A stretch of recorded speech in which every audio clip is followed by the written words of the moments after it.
Welcome back to Dum-Dums and Dragons, where improvisers who've never roleplayed before journey into the world of Dungeons and Dragons. I am the Grand Wizard Bukkake, your host. Our heroes have gone undercover in an attempt to save their friend King Mudbutt at his very own coronation. But will Butthole be able to bring his weapons inside? Will Quinny and Alan ever escape their distracting work in the busy kitchens? Will they finally get to Mudbutt in this friggin' episode already? Find out next on Dum-Dums and Dragons. Invitation? I've known Mudbutt forever. He's going to be a great king. Am I right, guys? He is going to be a great king. Listen, I'm a visiting dignitary from the city of Phandelver, where I've got some great land. I've been adventuring with Mudbutt before, and look at this mug. And I take out the Electrum mug. I'm like, I brought this for him. Like, I'm here to make some gifts, make some friends. He's going to be a great king, right? Oh, he's going to be a great king. Well, I think my love for him is sort of an invitation. You know, it's an open kingdom. He's got an open heart. Well, certainly, sir. But you will need to leave your weapon with us. There are no weapons allowed.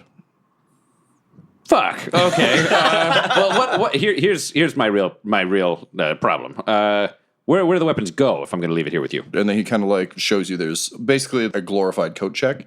Anyone who's coming in will obviously like have weapons or things that they want to stow.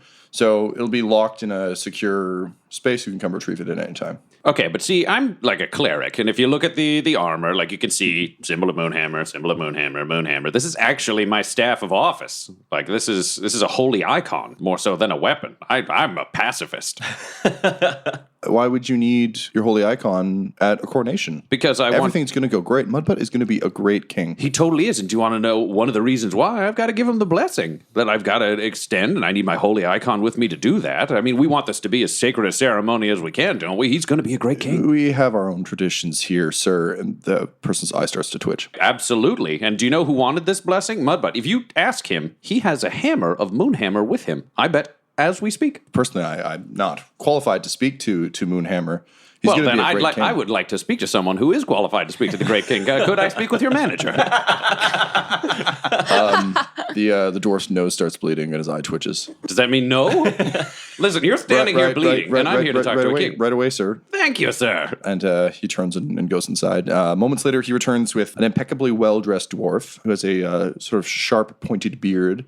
And for some reason, completely mysterious to you, has dyed his eyebrows blue. He arrives and he says, yes, I understand you want to speak to someone? Hello, friend. I am Butthole Farch, the High Cleric of the Priest of Moonhammer. I'm super, super excited to meet you. I'm super excited to be here for Prince, now King Mudbutt's great. He's going to be a great king, am I right? Oh, well, we'll see. I do hope that he rules with the poise and grace that our kingdom deserves. I mean, we haven't forgotten about the fire, of course. Well, that's fair. So here's the deal. That's why I needed to talk to you. I'm here. I'm a traveling priest. I'm here representing Phandelver, a city that was saved by the new king. We're very excited. Very excited. He's going to be a great king. They're trying to take my holy icon away from me. I should introduce myself. My name is Burlap. I am the Winchester's Speaker of Truths, which I believe in your human realms, you would refer to as a vizier or major domo, perhaps. One of those human terms you're also. Oh yeah, I served in a mercenary company with Major Domo. Great guy. Oh yes, Major Domo. Yes, I hear he's made general. We cannot allow weapons into the cathedral. Okay, do you know what? I think my holy icon can go that way. Here's my real problem. I knew I needed to kick this upstairs to be able to have this conversation. I'm willing to turn in mine. But I've got an amazing gift from Mudbutt, and I take out the axe with Hugh on it. Oh, and I'm like, this, as you can tell, fine dwarven handiwork, and it's going to help him in battle. It's going to help him protect the kingdom. I can't check this. How am I supposed to give the gift to him? I understand. A gift is an entirely different matter. However, I do hope you'll be okay with me delivering it on your behalf. Now, listen, Bentley, I don't know you that well. You call him Bentley? Yeah, Bentley. I don't know you that well. I like you. I like you a lot.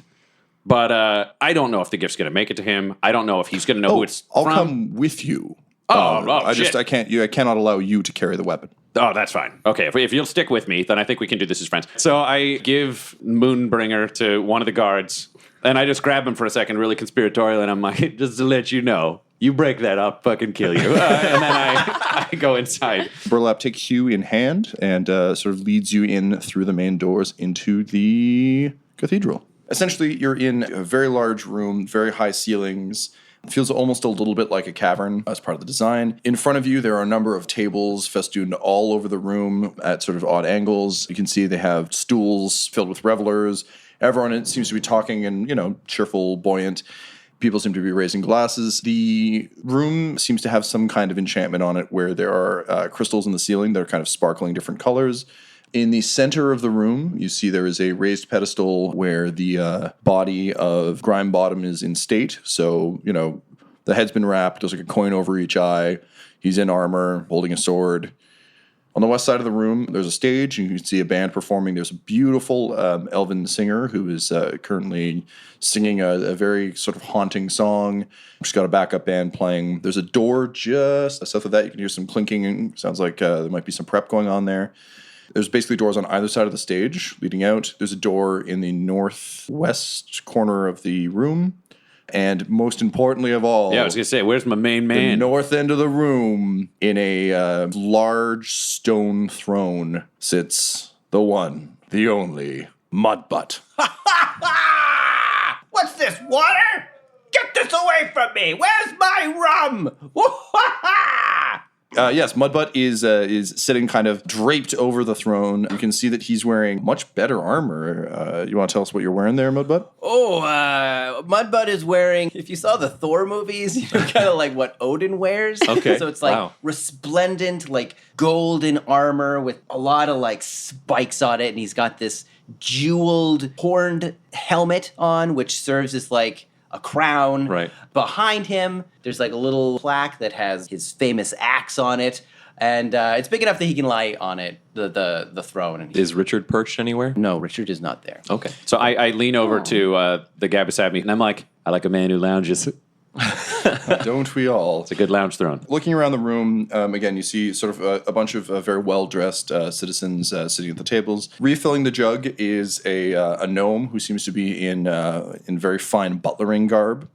You can see he keeps coming over, and there's like a giant vat of ale in the back corner, and he carries a pitcher on a tray, and literally anytime Mudbutt starts to pour, he rushes back over to the vat, fills the thing, gets ready to refill the pitcher. So to Mudbutt's eye, it's just a magically refilling pitcher. Ooh. But this That butler, happened again. butler's working overtime. On the other side of the throne, you can see a dwarven woman in fairly ornate-looking armor who is clearly kind of, you can tell she's wearing her like dress best and isn't too pleased about it. And she's keeping a watchful eye on everything, and her hands rest on a giant battle hammer. There's also one human dressed sort of like a motley patchwork of clothes who just seems to be walking around and talking to people normally, and all the dwarves seem to find this outrageously funny. Man, this is an exciting room. In my head, I'm like, Quinny, and yeah, they got suckered in this deal. This is amazing. I'm going to go say hi to Mudbutt because there's not a lot of point to dicking around with the rest of these people. So I'm like, do you know what? Let me stop at King Grimebottom's on the way, if you don't mind, Brent. And then Burlap, so... I'm sorry, Burlap. Is your last name Sack? Because that'd be hilarious. No. What's your last name? It's Satchel. Burlap Satchel. Do you know what? I like that. Classes it up.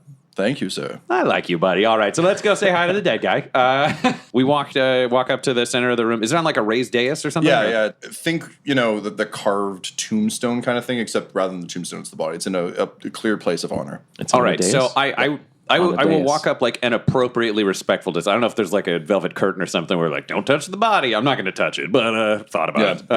But so I'm going to walk up and then I'm just going to take a knee and then I'm just going to like say a prayer and do a couple of very subtle farts. I don't want to ruin the ambiance of the room. Now you care about the ambience of a room with your farts? Listen, there's a dead man in here. You got to have some respect. Plus, I can't really stand out too much as being magical. So what kind of prayer are you going to say? I'm just, Moonhammer's great. You're great. You're a great king. Moonhammer's going to look after you. I mean, my friend's dead. I'm sorry you died. Apparently, under some weird circumstances. But I don't say that part really loud, and I'm just like, we'll avenge you. Whether it's against some sort of murder or possibly just old age.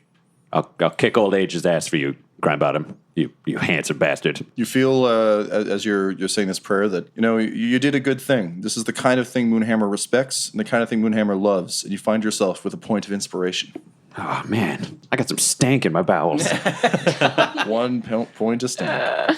Burlap observes from a polite distance and says, yes, it's a long-standing tradition here in Winchester that to truly seal the passing on of the crown and throne, the incoming heir must do a shot off of the corpse of the previous king. So that will be the apex of our evening, and at this, of course, the great feast of Mudbutt. So what does he do a shot of? Rum. It's our Nice. nation's favorite drink. That's pretty great. Okay, cool. I mean, yeah, you probably thought I was going to think that weird, but you meet my friend Ranger and you'll know about weird stuff with bodies. And then I say, am I right? And I help him look around and realize no one's with me. Burlap says, yes. Well, let us go see the incoming king. Yeah, absolutely. Please. Hey, Blue Eyebrows! go tell friggin' butler boy I did another glass of beer. I want to double fist this. Yes, Well, sir. if you want to double fist it, my friend, By the void of my ancestors' butthole! I think I've got the cup for you, buddy. And then I stand on the throne and I dive at him, and he catches me in his arms and we hug. Yep. And then I lift him up in Yeah. the style of Dirty Dancing, and we do that spin, pose. and we spin, and I'm just like, I'm so happy. And then you let me down, and then I lift you up. Yep. And then we're spinning like that. And then I yell, "This never happens to me!" we're like, yeah. And then he sets me down. Yeah, I set you down, and then we just like high five. It's like 5 in a row. We're just like, And then we're so into it, we kiss for a second, and then we stop for a second, and then we're like, do you know what? It's worth it. And we kiss for another second. yeah. What are you doing here? Well, I mean, somebody's becoming a king, am I right?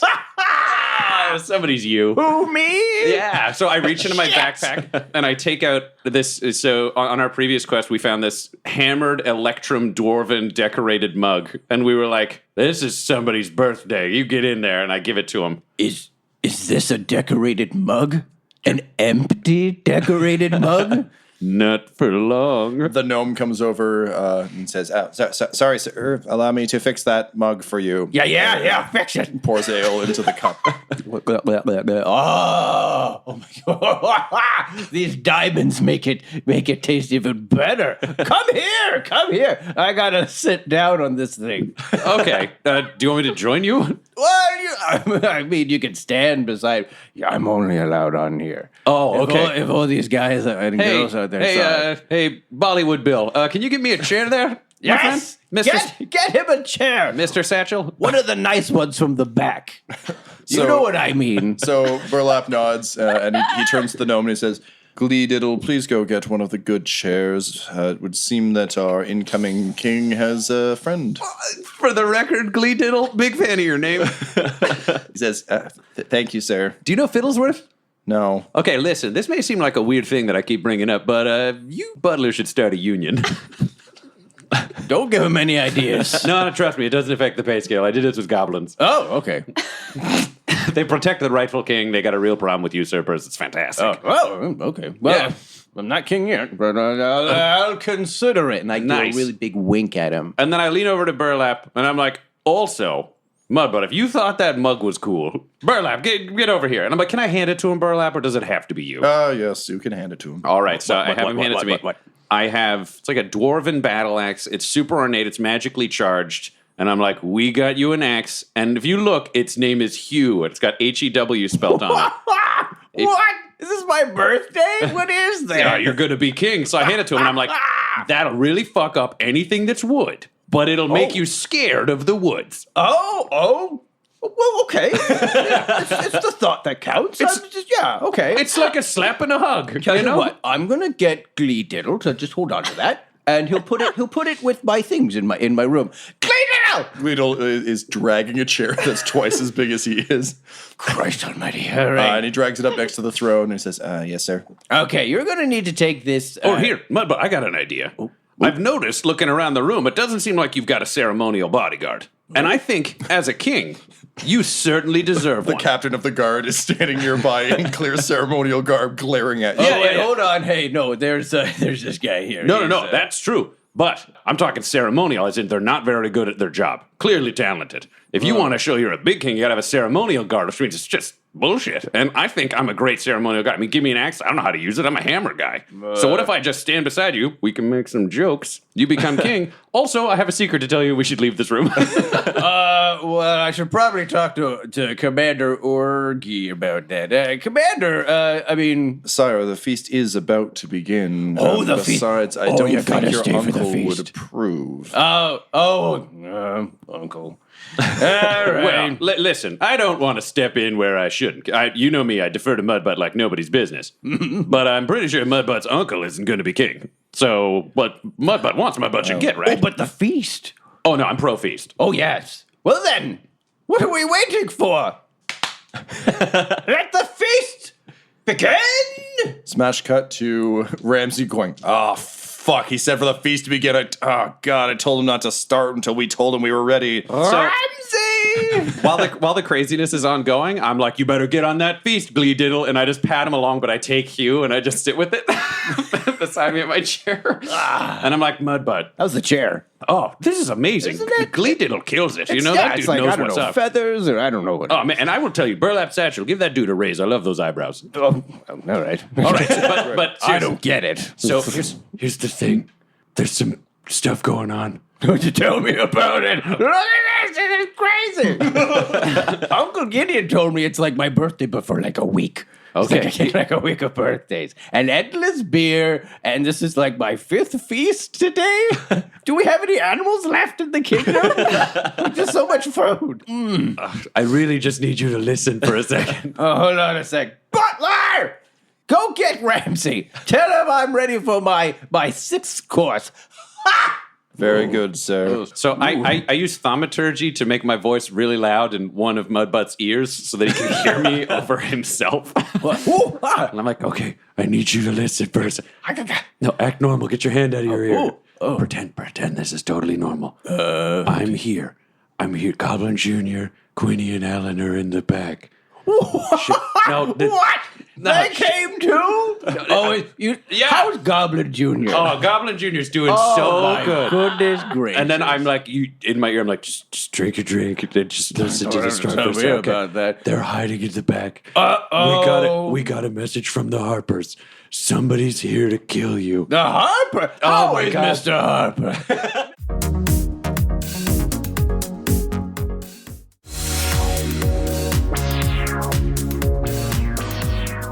That guy, I mean, I met him only once, You and he was remember- kind of like a stick in the mud. You remember Sister Grail, though? Oh, shit. Our only job was to save a wizard, and we murdered that wizard. She's funny. Also, the Nothic says Really hello. funny. What? Really? Yeah, the Nothic says it's so That high. guy. You know, we got off on a bad. Okay, I'm back in your But ear he again. was right. You gotta focus for a second. Oh. Ooh. Okay, someone is taking over your kingdom with magic, and they're gonna kill you. Well, I'm taking over the kingdom. No. because I'm the heir apparent to the throne. Yeah, can we just fast forward through me doing this for an hour? Well, I didn't want to cut you off, but when I smash cut to Ramsay, I was actually trying to switch the scene. Oh, thank God.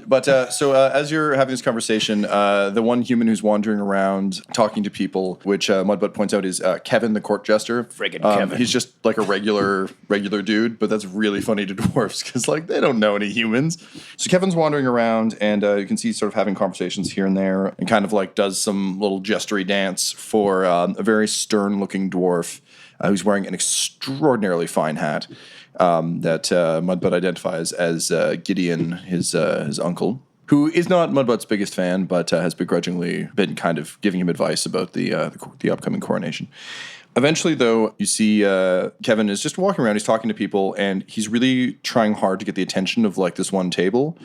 And when he finally does, they exchange some words, and he seems to get very heated for a second, and then all of a sudden starts twitching and foaming at the mouth and falls over. Classic Kevin. Cut to the kitchen. So Ramsay is swearing away as the pot boils and everything else, and then all of a sudden Gleedle arrives and says, "Our illustrious incoming jackass would like his food now." And Ramsay says, "Oh God, I told him that we'd serve it when it was ready. Okay, you two, you ready to serve?" Yes. Okay, all of our serving robes are dwarf sized, so this is going to look just fine on you. I can halfling. cinch it a bit, yeah. You look a little weird on you, friend elf, but that's what we got. So hands you two blue robes. All right. Okay. Yours is kind of almost like a skirt because it's dwarf-sized.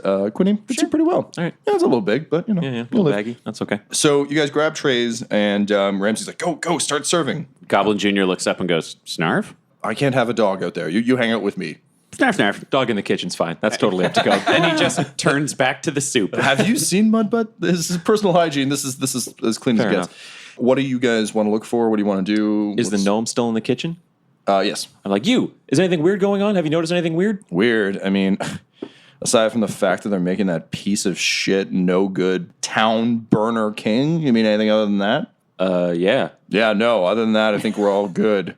There was, I mean, the only strange thing other than our fucking town burning down, of course, was there was that weird. You probably heard about this. It's all anyone's talking about, but that whole trade dispute between the Milners and this other guild, and it was such a fiasco. It cost us tons of money, and quite frankly, I couldn't get the kind of bread I like for months. But here they finally resolved it, so that's pretty good news. Nobody's talking about this. Can you roll me a history check? Yeah. 12 total. Alan, you do remember this because, being kind of a nerd, this was big news. But this was big news a year and a half ago. The guilds have since merged, but it seems very strange that the gnome is talking about this in the present tense. Oh. How long ago did the town burn down? Oh, a few months. Took us some time to rebuild, but hey, what are you going to do? Took you a few months to build everything back up? His eye starts twitching. Son of a bitch. Yes, yeah, a few months. Why? What's so strange about that? We're very quick. We're very industrious. Nothing. Let's take this food out. Fuck. Unless you got any other ideas while we're back here. I have no idea. All right. Can you guys roll me a perception check as you go? 23.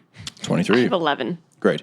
Quinny, so as you come into the main room, you kind of feel something odd under your foot. You look down, there seems to be a very fine stone dust. As you kind of keep an eye on this powdered dust, you see that there are some very thin trenches that seem to have been carved into the floor.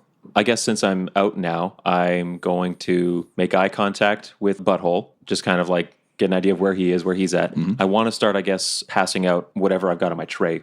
Small hors d'oeuvres. So let's Yeah. say it's like a bruschetta type thing. Okay, I want to start walking around the perimeter, doing my usual thief thing of like, I want to know where guards are. I want to know where escapes are. Sure. But also, I'm layering up a lot of things I want to do here. I But understand. I also want to see if there's any sort of discernible pattern from the lines in this stonework on the floor. So as I walk around, I get like I can kind of piece together a better idea of what it would all look like together. Can you please roll me an investigation check? Yeah. Which gives me a total of 4.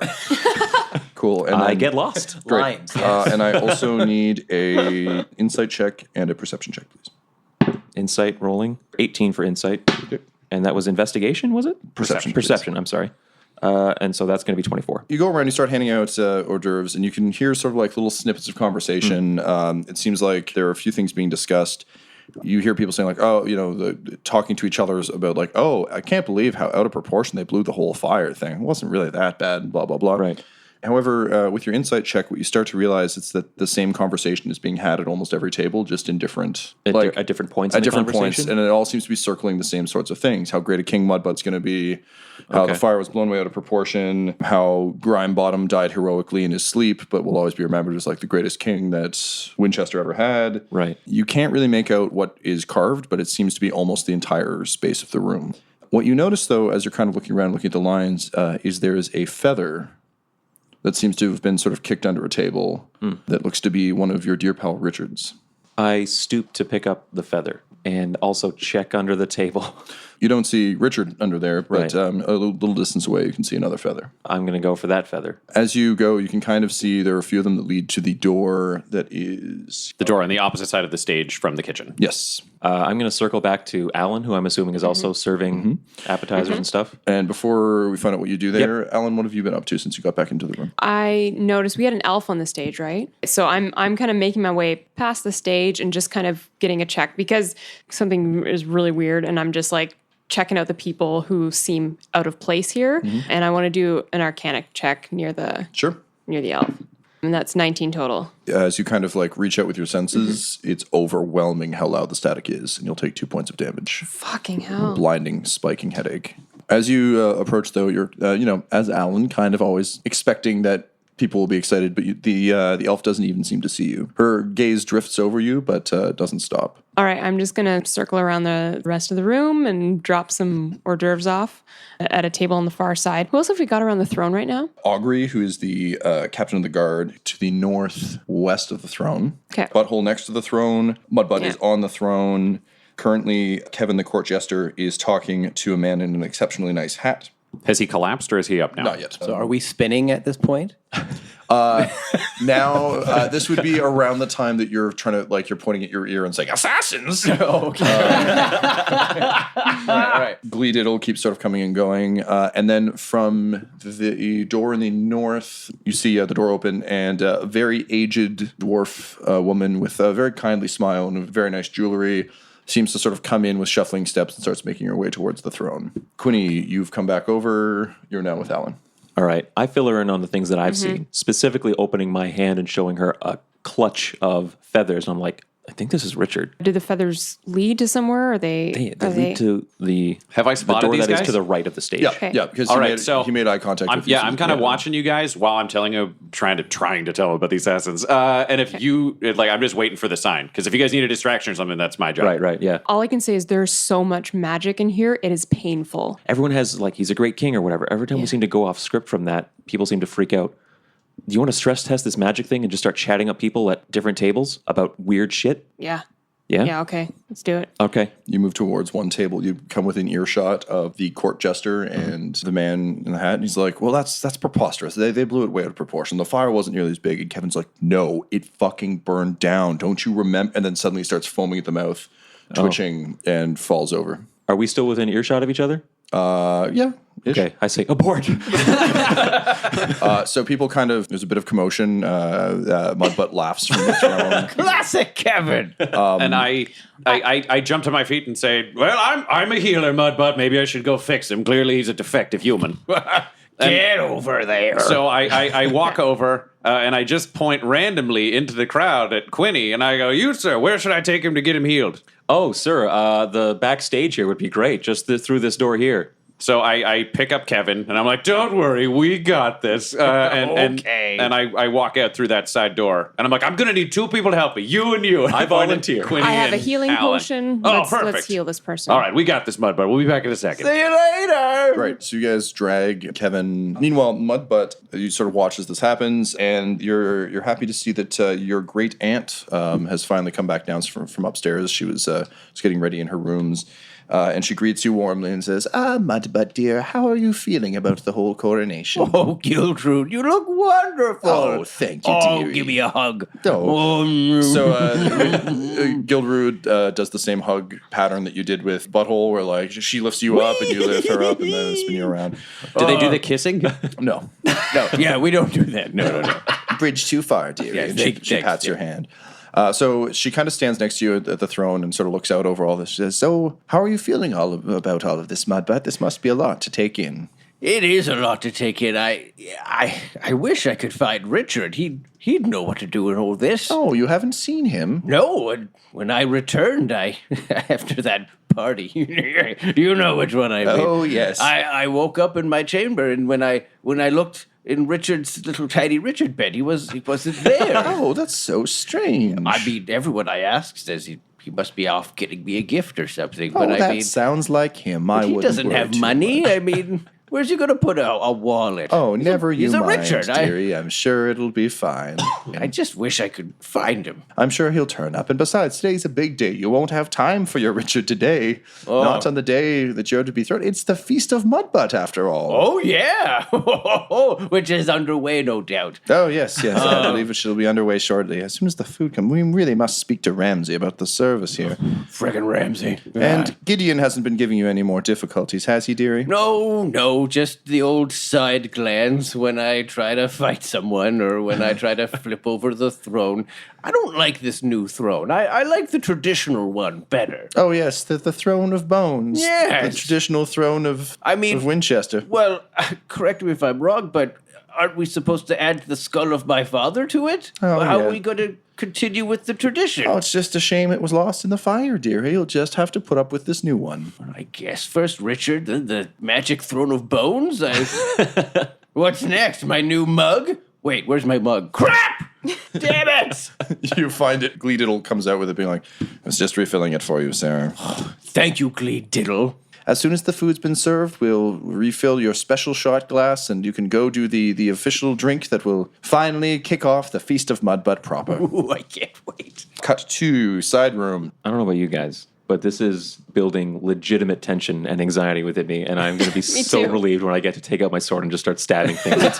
It's what I know. It's my happy place. Let's be honest. That's who we are. Like just the three of us. We don't like intrigue. Yeah, this intrigue we like is the murder. too part. much for me. I'm like, oh my god, I don't know what's happening. I'm so scared. You find yourselves in a dressing room.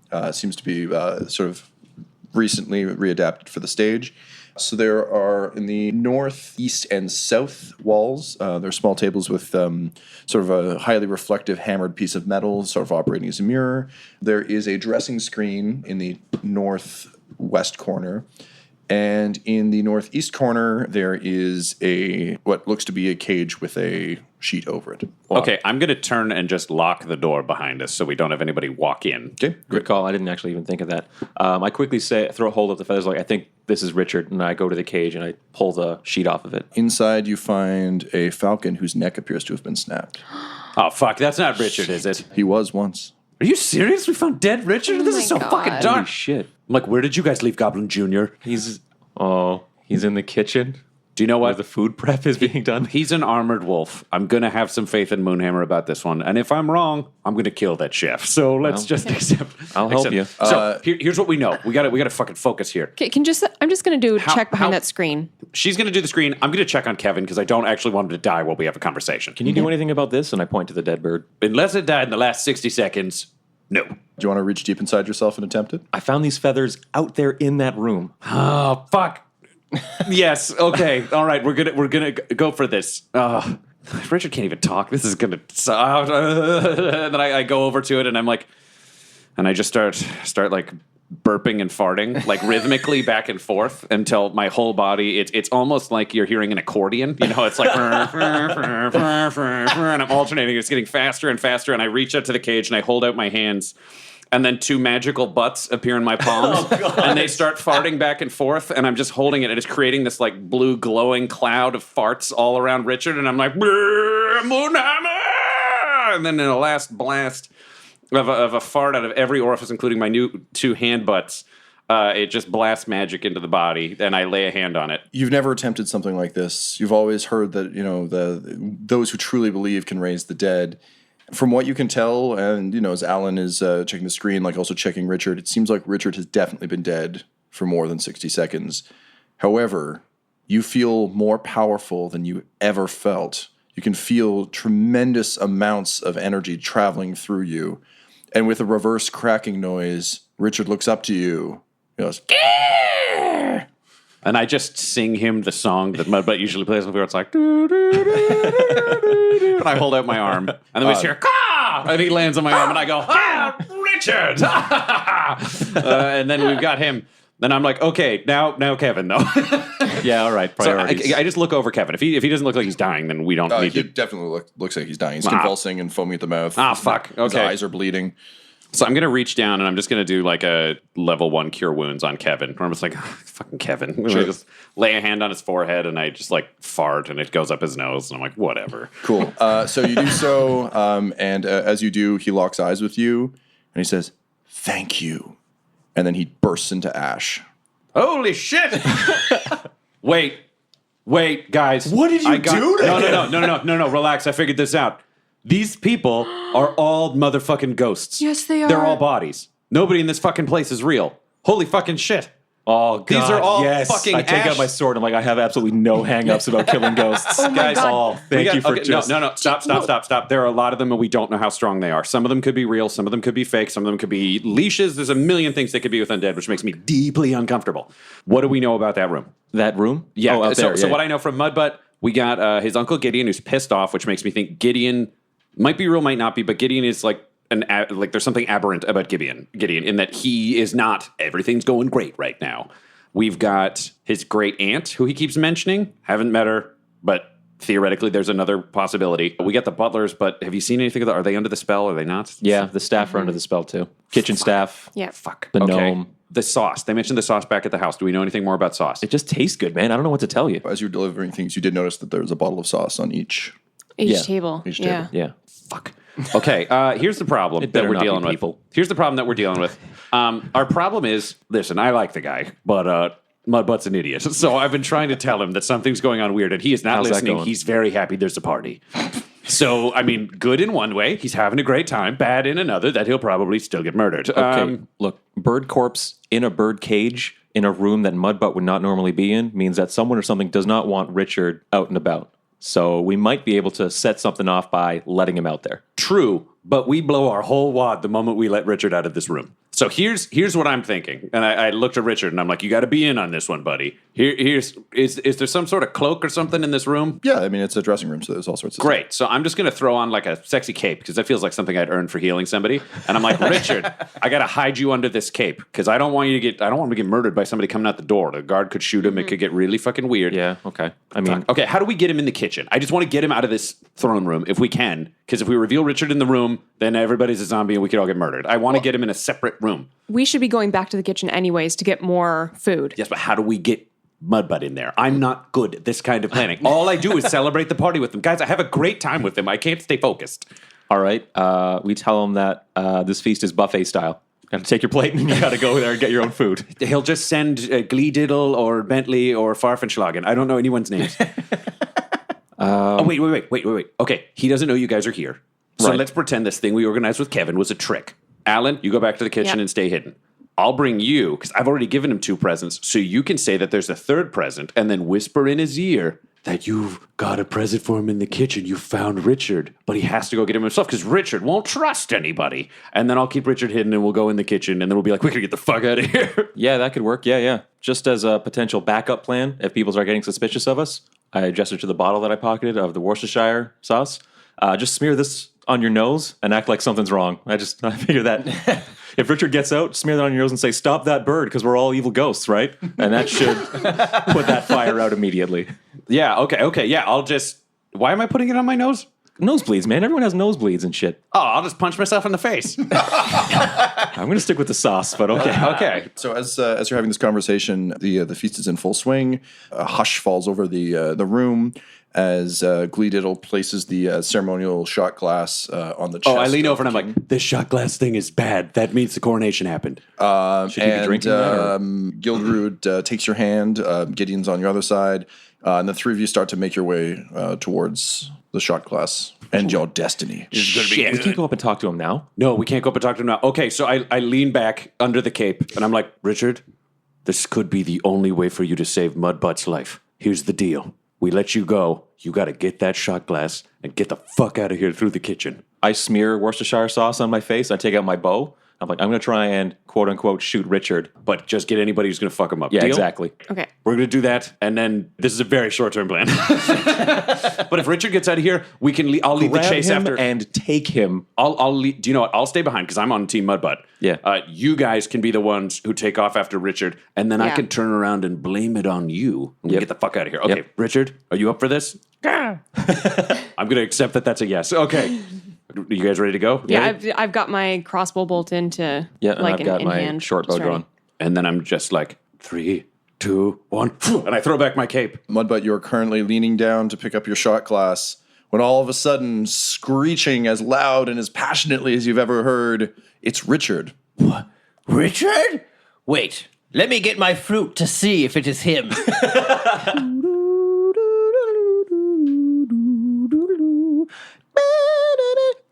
and he lands on my arm and is like, Richard! And then I yell from the back of the room, Richard, remember your mission! Richard, you son of a gun! Where have you been? They said you were getting me a present. Oh, you should have the shot too. Let's both do the shot. And I say, get that bird. And I fire an arrow at the shot glass. What the? Interlopers! Everyone destroy him! Yeah, stop him! I yell. I look at you both and I'm like, this is how it has to go. And I start running over, protect the king! And so from beside you, Gideon says, "What? Interlopers?" And Guildwood looks at Richard, looks at you, just ever so disappointed, and says, "Oh, we were so close. Oh, well, time for the feast to begin." And all of a sudden, the dead king sits up, opens his mouth, and lunges at you. Roll for initiative, Oh, man. motherfuckers! Me too. 9. Plus 1, 13. I got 9. Butthole. 15. Grindbottom lurches forward, Mudbutt grabs you by the shoulders, says, "I have waited so long for this moment, son. I shall live again." He attempts to grapple you. He will succeed. So he's got his hands firmly on your shoulders. You start to feel that the jovial life force within you starting to fade a bit. He opens his mouth and the wrappings fall away, and you see it's your father's visage, but it's become horrible and monstrous. Beside you, your aunt having thrust you at Grindbottom. You can see Guildwood's face starts to fall away. Her skin becomes red. Her eyes become black. Horns begin to grow out of her forehead, and she sort of begins to rise up off the ground. She's not, in fact, your aunt, but a lesser demon who seems to be responsible for quite a bit of what's going on. I twirled with you. And soon we shall twirl again, my dear, in hell. No, thank you. So that was Grindbottom's move. Butthole. So basically, as all of this is happening, you've got the demon floating next to the dais. You've So they're at the center of the room, right by the body. Yes, exactly. At all the tables, all of the people stop talking, grab whatever piece of cutlery is in front of them, and sort of stand up in unison, and all turn to look at you guys. How many people are there in this room? There are 8 people per table. There are 13 tables. So that's 104. There are 104. Okay, so I'm going like first. our odds. We got a lot of people, and I'm going to yell over to Mudbutt. The other two are Quinny and Alan. We need to get the fuck out of here. Oh, hey. Hey. I unlimber my shield. I've got Hugh. I've got a holy symbol on my shield and on my chest. So I'm going to raise my shield over my head, and then I'll slam it down into place in front of me, looking like a Roman legionnaires, and they do that cool thing where they stomp and it comes down. And Hugh, which has been down by my side, comes up, and I just yell, "By Moonhammer, get the fuck away from me!" And I cast Turn Undead. So that means all undead within 30 feet of me. Do you know what? I'm going to run into the middle of the group of the undead. I'm banking everything on this one. I'm running right towards the king. Because how big is the room? It's probably 120 feet across. So I'm going to run to the body. So everybody within 30 feet of me who are undead, they have to pass a 15 DC will save. If they fail, they have to turn and move away from me for 1 minute or until they take damage. And if their challenge rating is a half or less and they fail their save, they're immediately destroyed. Here's what happens. You yell, "Get the fuck away from me!" You unleash the power of Moonhammer, and all of the peasants within your casting range turn to ash. And you hear Sick. a couple That's a good mutterings of, "Thank you." Cool. How many was that? So how many are left? What's our room looking So you like basically now? blew up 3.5 tables. So it would be, 104 minus 30. And then I'm going to yell to the rest of the room, "Make for the fucking front door." With your power, you've basically cleared out this entire southeast corner. All those tables around the door have been blown open. Okay. So gives us a lot of room I'm clearing Yeah. a gap to the front door. That's what Yeah. I'm making the break for. I'm like, we got to free Mudbutt, and we got to get the fuck out of here. And I yell to the back, "Snuff, snuff, snuff! Snuff, snuff, snuff!" And it's just telling Goblin Jr. to get the fuck out the back door. He looks up with his chef hat and goes, "Fuck yeah," and takes off at the back. Mudbutt, you're currently being held by the ghostly... I'm a little taken aback that my dad's attacking me, my dead dad. So I don't want to kill him again or re-kill my dead father. So I just want to get space. So I want to push him away from me and kind of just jump back to my throne. So I have maybe the upper hand. Mudbutt, the front door! To be fair, Deathmonger is hanging above the throne right now. Well, that's what I'm fair thinking. enough. Yeah, I want to get to Deathmonger. Yeah. What I need you to do is roll me a strength save. 22. Excellent. 18 plus 4. Right? You've got a couple things working in your advantage. You're taken aback, but generally speaking, when things take Mudbutt by surprise, he flails out in anger and rage. Your reflexes are faster than anyone gives Mudbutt credit for, and you break away from him. You break his hold on you. Oh, good. Okay. And you're able to step back. So you're going to move back to the throne? I move back to the throne and I reach for Deathmonger. Great. I'll let you grab Deathmonger. And then I talk to this devil that's hovering there and he's be like, "Demon, what have you done to my father?" That's sweet. You think I did something to him? Oh no, my friend. It was him who summoned me here. What? Burn my kingdom, will you? Destroy me? Whoa. The time has come for a reckoning, son. Look, we talked about this. That was an accident. The wizard told me if I burned everything, it would turn to gold. Gold! The wizard was going to grant me immortality, you fool. You ruined it for everyone. And now I shall live again. Shit! This episode of Dum Dums and Dragons features the voices of Ryan LaPlante at the Ryan LaPlante on Twitter, Tyler Hewitt at Tyler_Hewitt on Twitter, Laura Hamstra at EL Hamstring on Twitter, our special guest, and our DM Tom McGee at McGeeTD on Twitter. This episode's sound was edited and mixed by Laura Hamstra, and Dum Dums and Dragons artwork is by Del Borovic, who can be found at delborovic.com. Our theme songs are And Now for That Massive Coronary and Skipping Through the Orchestra Pit Part 1 by Peter Gresser, and our ad music is No Control and Chiefs by Jazzar, JAHZZAR, all available at freemusicarchive.org. When it comes to Dum Dums and Dice, you can visit our website at dumdumdice.com. Our Twitter and Instagram are at dumdumdice, and on Facebook at facebook.com/dumdumdice. But most importantly, we've got merchandise at redbubble.com/people/dumdumdice, or you can join our Patreon at patreon.com/dumdumdice. That's DUMBDUMBDICE. And tune in next week for more Dum Dums and Dragons.